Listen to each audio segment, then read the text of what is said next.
Hello friends.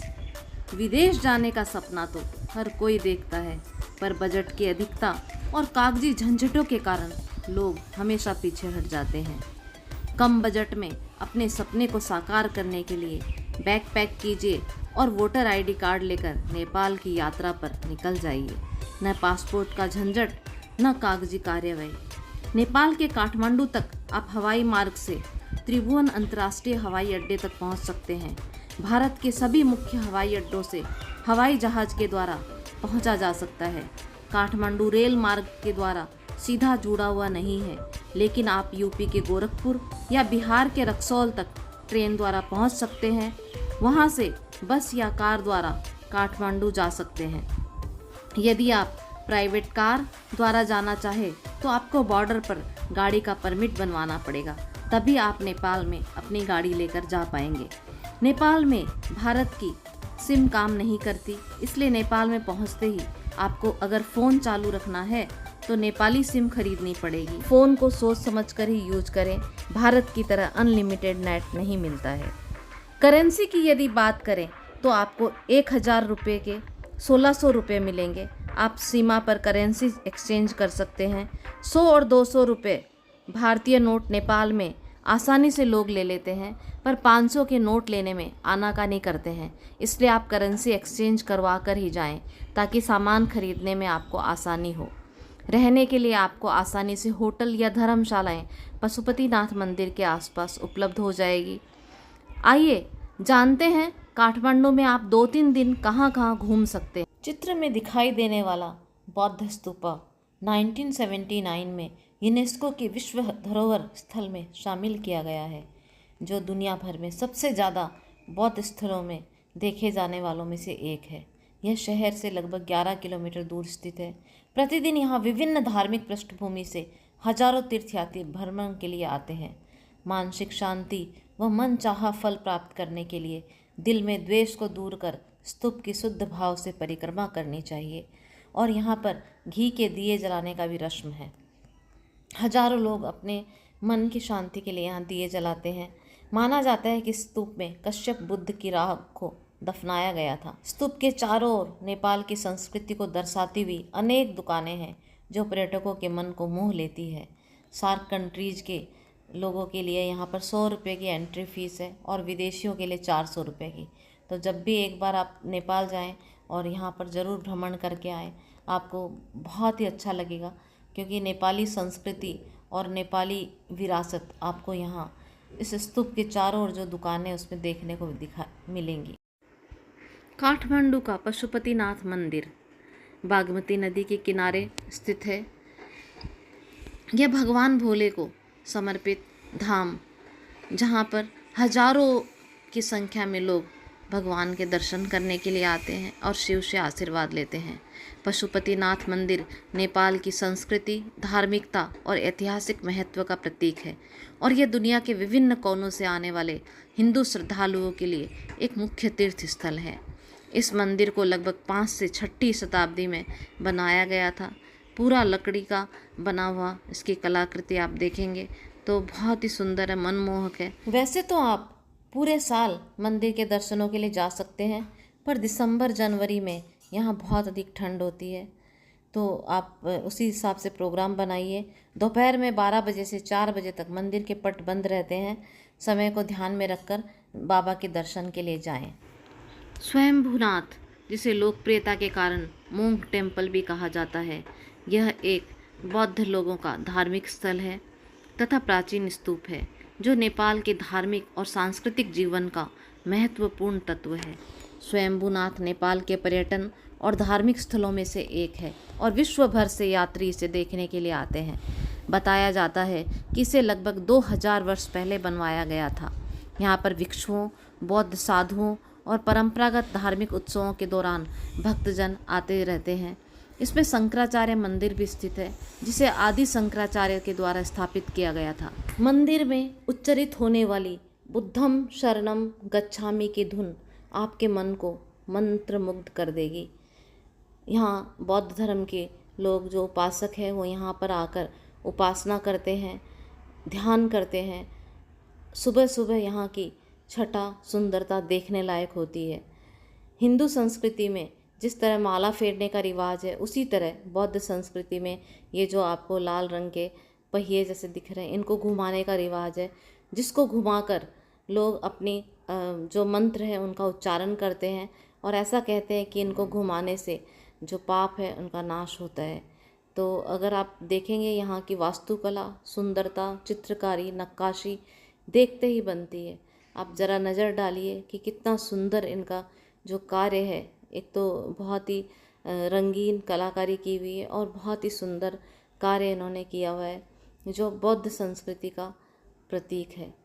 तो ये pagoda शैली में बना हुआ मंदिर बहुत ही सुंदर है, एक बार देखने लायक। बुढ़ा नीलकंठ भगवान विष्णु को समर्पित अति प्राचीन व विशाल मंदिर, जो नेपाल के काठमांडू शहर से 10 किलोमीटर की दूरी पर शिवपुरी की पहाड़ियों पर स्थित है। इसका निर्माण शायद 7वीं शताब्दी में महाराजा विष्णुगुप्त के द्वारा करवाया गया।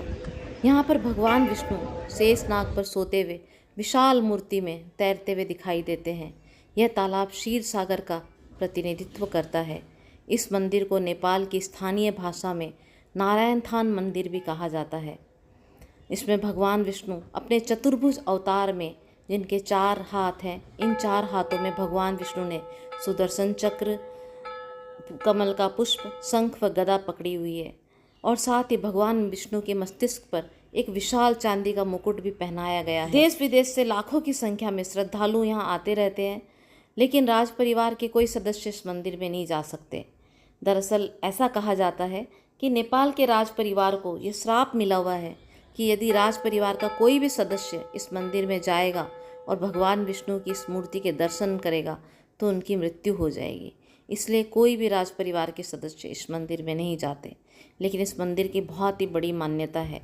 चंद्रगिरी पहाड़ी थानकोट से 7 किलोमीटर दूर और काठमांडू घाटी से दक्षिण पश्चिम की ओर समुद्र तल से 2551 मीटर ऊपर स्थित है। यह पहाड़ी काठमांडू घाटी और अन्नपूर्णा से लेकर एवरेस्ट तक हिमालय पर्वतमाला के मनोरम दृश्य को प्रस्तुत करती है। भालेश्वर महादेव मंदिर इस पहाड़ी पर स्थित है। यह मंदिर समुद्र तल से 2251 मीटर की ऊंचाई पर स्थित है। इस मंदिर तक पहुंचने के लिए केबल कार प्रणाली ही इसका एकमात्र सहारा है। केबल कार के द्वारा आप जा सकते हैं। हिमवंत खंड में ये उल्लेख किया गया है कि स्थान पर भालेश्वर महादेव मंदिर की उत्पत्ति हुई, क्योंकि जब महादेव सती माता के शरीर को लेकर पृथ्वी के चारों ओर परिभ्रमण कर रहे थे, तब देवी सती का मस्तक यहाँ गिरा था।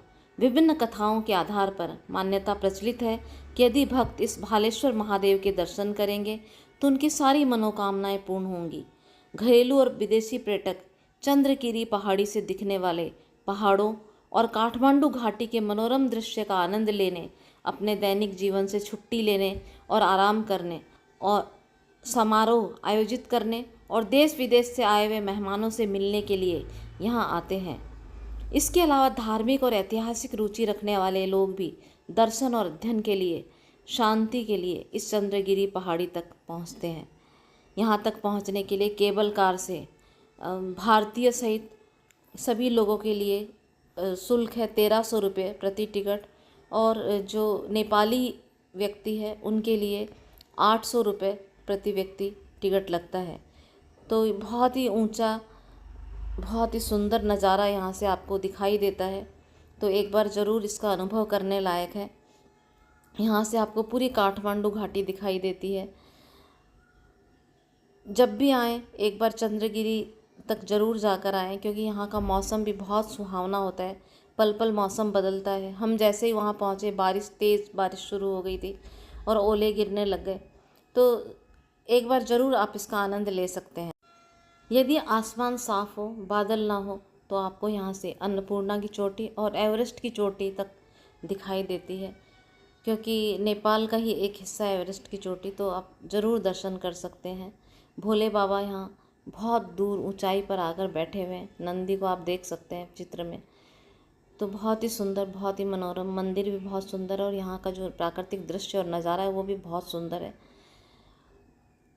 यहाँ पर इतनी संख्या में, इतने ऊंचा होने के बाद भी इतनी संख्या में लोग पहुंचते हैं।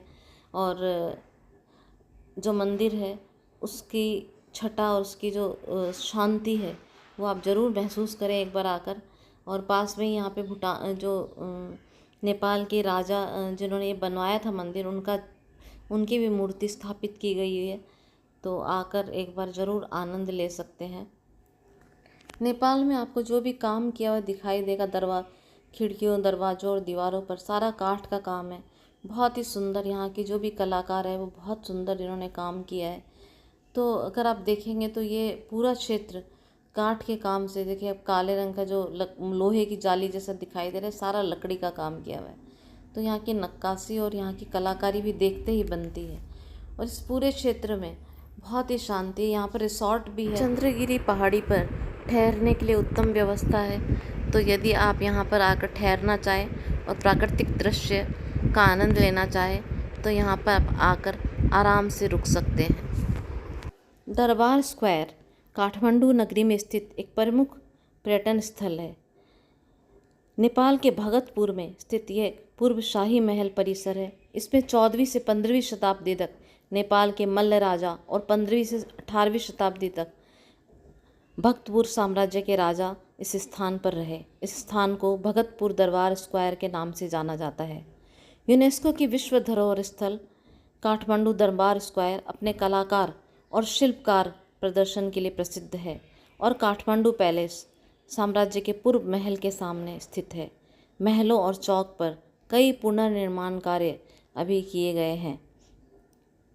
यह नेपाल की राजकुमारी का एक निवास स्थान है। काठमांडू नगरी के प्रमुख ऐतिहासिक स्थलों में से एक है।